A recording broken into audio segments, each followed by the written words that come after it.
Middag almal. Saartjie die Bosveld by hierso, alias Sarita Pieterse. Ek gaan vandag vir julle 'n vervolgverhaal begin voorlees. Hierdie verhaal se naam is Spoorstawe en Signale. Gertruida Potgieter staan voor die spieël in hulle rooi baksteenhuis op Rosenekaalstasie.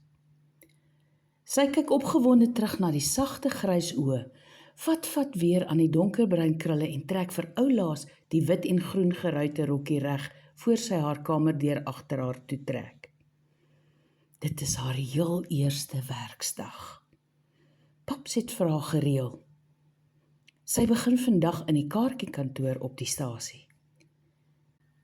Sy kan nie glo dat sy minder as 'n maand gelede nog op die skoolbanke gesit het nie. Haar vriendinne het die meeste reeds in standaard 8 die skool verlaat om te gaan werk en of man soek. Maar paps het gesê sy is te klein van postuur. Niemand sal haar aanstel nie, want sy lyk of sy nog in die laerskool hoort. Wat sy nie graag met hom en haar ma deel nie, is die feit dat sy, anders as haar tydgenote, nie begeerig is om te trou en kinders te kry en ewige dooie 'n huismamma te word nie. Al is daar op die oomblik vir haar nie geleentheid nie, bid sy elke aand daarvoor. Haar ouers verstaan dit nie. Hulle het groot geword in 'n era waar vrouens nie in die arbeidsmark veel meer as sekretarieel onderwys en verpleging mog nie. Daarom praat sy nie graag oor haar groot versigtiging om haarself te bekwam in 'n rekenkundige rigting nie. Sy doen al reeds vandat sy 15 is hulle persoonlike boekhouding met groot sukses. Help ook vakansietye in die spoorwegkantore. En vandag begin sy as volwaardige werknemer van die Suid-Afrikaanse spoorweg en hawens op Rosenekaal. In die kaartjiekantoor. Dit is klein, maar dis 'n begin. Die stasie op Rosenekaal is 'n vrolike plek met aangename werknemers. Dit is hoofsaaklik 'n goederestasie wat direk verbind is aan die aangrensende Mapog-myn, met die hoofsaaklike doel om vanadium vanaf die myn na die groef by Highveld in Witbank te vervoer. Daar is egter ook, alhoewel in mindere mate, 'n landbou- en passasierskomponent. Die stasie self het al verskeie kere die prys gewen as die mooiste stasie in die land. Alhoewel dit klein is, hou stasiemeester Piet van Staden persoonlik en met 'n valkoog toesig oor die doen en late in en om die stasie, veral die tuine, siende hy self 'n kranige tuinier is. Dus, wanneer 'n mens van die R555 af net aanderkant Rosenekaal wegdraai stasie se kant toe, val jou oë heel eerste op die lowergroen grasperkie en kunstig gevormde struike aan die voorkant van die stasietjie. Die vrolike blombeddings wat om jou voete tuimel sodra jy in die paadjie afloop na die stasiegebou is mals en verwelkomend. Die stasiemeester maak dan ook gereeld sy verskyning om passasiers of boere van die omgewing wat produkte per trein kom wegstuur op 'n hartlike geselsie te kom trakteer en met raad en daad by te staan. Piet van Staden is 'n jong weewenaar van so om en by 28. Gedrewe deur sy ambisie om ten spyte van sy omstandighede uit te styg, is hy tans die jongste stasiemeester in die Republiek. Sy donker hare, netjies versorgde baard en helderblou kykers laat menige dame meer as een keer kyk. Hy bly saam met sy 7-jarige dogtertjie in die stasiemeestershuis neffens die hoofgebou. Vriendelike, behulpsame, hardwerkende man met sterk leierseienskappe. Sy hele lewe draai tans om Karin, sy dogtertjie, vir wie hy hartstogtelik lief is. Karin is 'n pragtige dogtertjie, met reguit vlasblonde hare wat sy gewoonlik in 2 stywe ponies dra. Sy het ook haar pa se fletsblou oë. Karin is besonder onafhanklik en wys, haar skamele 7 lewensjaartjies ten spyt.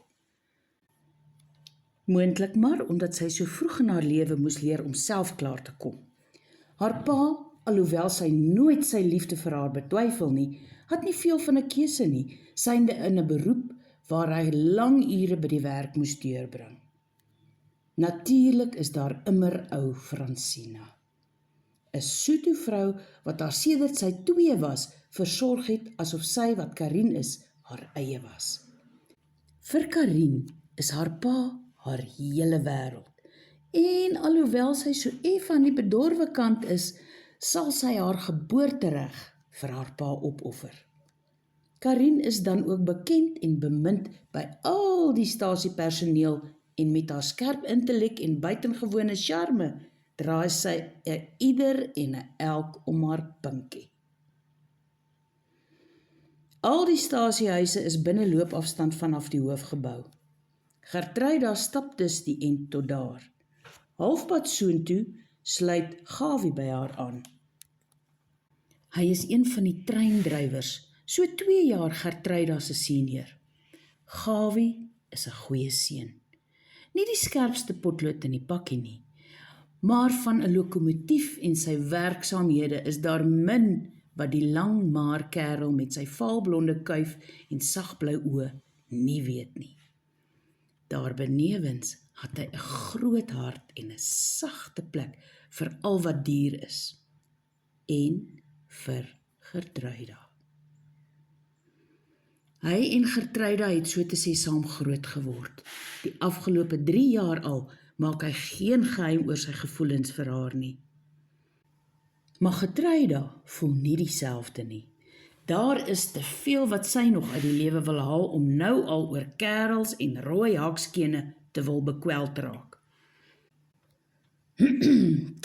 Truitjie, begin hy vloekvlooierig. Kan ek maar my lunch by jou in die offies kom eet? Kyk, my fles het genoeg koffie in vir 2. Gawie se hele hart lê in sy aanbiddende blou oë, maar al wat dit raak sien is Gertruida. Sy sug verveeld en sê op dieselfde trant: Nie vandag nie, Gabriel, dit is my eerste dag. Ek wil 'n goeie indruk maak. Ek kan nie bekostig dat mense om my rondhang nie. Sy draai weg in die rigting van die kantoor en sien nie die gekrenkte uitdrukking op Gawie se gesig nie. Op hierdie stadium is sy net gefokus op haar werk en die verterende ambisie om iets van haar lewe te maak. Om so gou moontlik bevorder te word, sodat sy die stof van 'n klein benepe gehuggie soos rosenekaal van haar kan afskud. Die wêreld wag en sy wil geen oomblik onbenut laat verbygaan nie.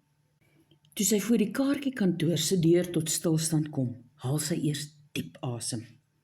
Kyk na die toedeur. Daar is 'n kennisgewing op. Kaartjiekantoor, ticket office. Geen ingang, slegs personeel. No entry, staff only. Sy besef opgewonde dat dit van vandag af op haar van toepassing is. Sy is nou deel van die personeel wat hier mag ingaan. Wanneer ek hierdie deur oopmaak, stap ek in die begin van 'n nuwe lewe in, dink sy, en steek haar hand uit na die deurknop. Op dieselfde oomblik word die deur van binne af met taamlike haas oopgemaak en sy val letterlik in die arms van haar nuwe stasiemeester. Piet vang die vallende meisie net betyds en glimlag vriendelik. "Sjoe, dit was amper. Is jy verdwaal, meisie? Jy soek seker na jou mammie. Kom, die oom sal help soek. Op so 'n klein plekkie kan sy darm nie te ver wees nie," sê Piet boetvaardig, gedagtig dat dit 'n skooldogter is, min wetende dat dit sy nuwe kaartjiekantoordame is. Gertruida vererg haar oombliklik so vir die aanmerking en, ook onbewus dat sy met haar nuwe baas praat, snou sy hom toe. "Jy weet, almal wat groot is nie oud nie. En net so is almal wat klein is, nie kinders nie. So nee, ek soek nie na my mammie nie, en nee, ek is nie verdwaal nie. Ek werk van vandag af hier, en net voor jy wonder, ja, ek is oud genoeg. Ag, julle treindrywers is ook almal ewe onnoosel." Piet, laat haar begaan, kry so skewe lekker kry laggie, maar help haar nie reg nie. Hou die plesiertjie vir later. Die klein geitjie hou bloot die deur vir haar oop en sê apologeties, My fout, juffrou, kom gerus binne en verskoon my tog. Ek moet 'n trein gaan dryf. Nita, wat ook in die kantoor werk, wil nog iets kwytraak, maar Piet wys knipoogend vir haar om te swyg. Nita en Gertruida ken mekaar al van skooljare af.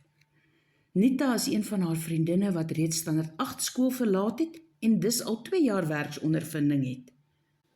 Sy smag na die voorstedelike lewe van 'n tuisbly mamma en huisvrou, maar tot op hede het die liefde nog nie haar pad gekruis nie. Welkom hier by ons struitjie, sê sy hartlik en gee haar vriendin 'n innige drukkie. Ek is so bly jy's hier. Maar in alle regverdigheid kan jy nie die man kwaadlik neem dat hy jou so jonk geskat het nie. Dit is net ons wat jou ken wat besef hoe daardie klein lyfie van jou mense kan mislei. Ek het so 'n idee jy gaan moet jammer sê. Gertruida trek haar skouers argeloos op en verander die onderwerp. Ja toe, wys jy my liewer waar ek gaan sit en wat ek moet doen. Hoe gouer ek aan die gang kom, hoe beter. Hulle werk die res van die dag in stilte en sonder verdere voorval. Net voor dit tyd is om huis toe te gaan, kom die boodskap. Die stasiemeester wil haar sien. Gertruida neem aan, hy wil haar seker verwelkom, aangesien almal behalwe hy al kom inloer het. Dus klop sy niks vermoedend 5 minute later aan sy kantoordeur. Hy nooi haar binne terwyl hy kop omlaag aan een of ander verslag werk. Die volgende oomblik kyk hy op en sê vriendelik, "Sit gerus juffrou, hoe was die eerste dag hier by ons?" Gertruida is gebore nie in staat tot woord of daad nie. Haar bene vou sommer van self onder haar in, gelukkig netjies reg oor die stoel se sitvlak. Sy staar hom oobek aan, soos 'n hoender in 'n Kalahari droogte. Geen sinvolle gesprek wil in haar brein formuleer nie. Die enkele sekondes wat dit haar neem om tot haar sinne te kom, voel soos ligjare. Dankie, die dag was aangenaam. Gertruida weet nie waar om te kyk nie. Ek is jammer oor vroeër, sê sy uiteindelik. Hy glimlag en antwoord, ja, almal wat by die stasie werk is nie onnosel treindrywers nie. Ja meneer, sê sy weer bloedrooi, skaam. Weereens, jammer meneer. Piet knik sy kop. Dan is dit goed so. Net nog een ding, juffrou. Net omdat iemand 'n trein dryf, maak hom nie onnosel nie. Inteendeel is dit 'n uiters verantwoordelike en gespesialiseerde werk. Om die waarheid te sê, kan en mag 'n mens dit van geen werk sê nie. Dit sou dalk die indruk skep dat jy op ander neersien. Ek sal dit nie duld van my personeel nie. Verstaan ons mekaar? Gertruida kan nie anders as om weer eens in skaamte haar skrobbering aan te hoor nie, wel wetend dat sy dit verdien. En sy knik net. Dan is dit afgehandel. Rustige aand, juffrou, sê hy terwyl hy om die lesenaar stap en die deur vir haar oophou. Daardie aand kan Gertruida nie tot rus kom nie. Die man met die baard en die blou oë lê haar hele kop vol en die feit dat sy nie juis op hom 'n goeie indruk gemaak het nie. Sy het heelhuids in haar eie stryk getrap. Dit wat sy juis teen alle koste wou besweer, het sy eiehandig haar deel gemaak. Nie oor haar kinderlike postuur nie, wel oor haar kinderagtige optrede.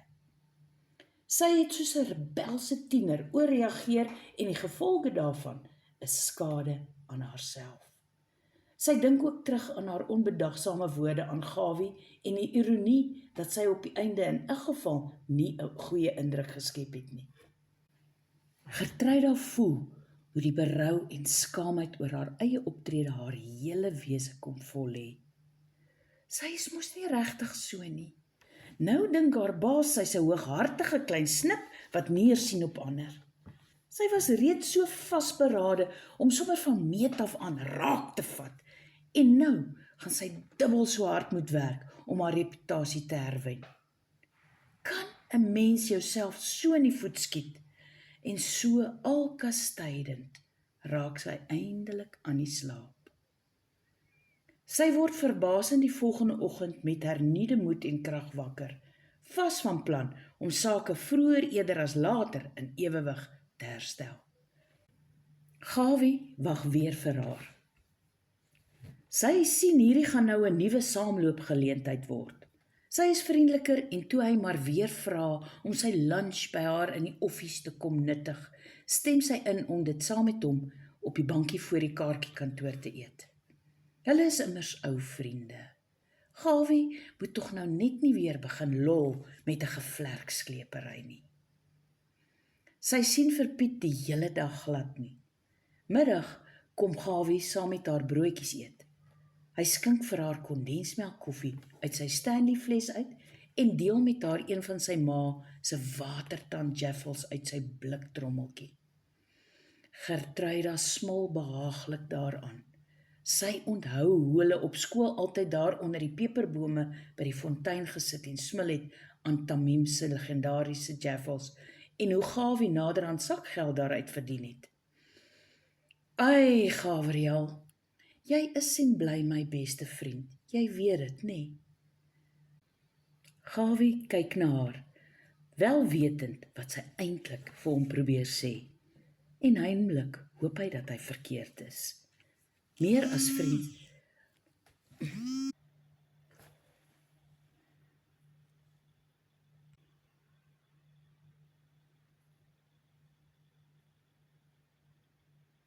Heimlik hoop hy dat hy verkeerd is, maar hy voltooi moedig haar sin. Ek weet, en nou gaan jy vir my sê dat dit nooit meer as vriendskap sal wees nie. Dat ek dit nou moet begin aanvaar, want jy het nog soveel dinge om te doen en plekke om te sien. Ek kan wag. Gertruida skud haar kop. Ek kan dit nie van jou verwag nie, en ek kan jou nie beloof dat ek oor wie weet hoe lank anders sal voel nie. Gabriel, ek ken nog nie my hart nie, maar ek weet dat ek nog nie reg is om dit weg te gee nie. Wees en bly asseblief my beste vriend, sal jy? Gawie kyk na haar met liefde, seer en afskeid in sy oë en knik bevestigend. Vriendskap dan. Word vervolg. Julle, wat gaan nou hier gebeur? Gaan Gabriel veld wen of gaan hy nie? Ons sal volgende keer verder luister. Julle moet 'n heerlike aand hê. Tata.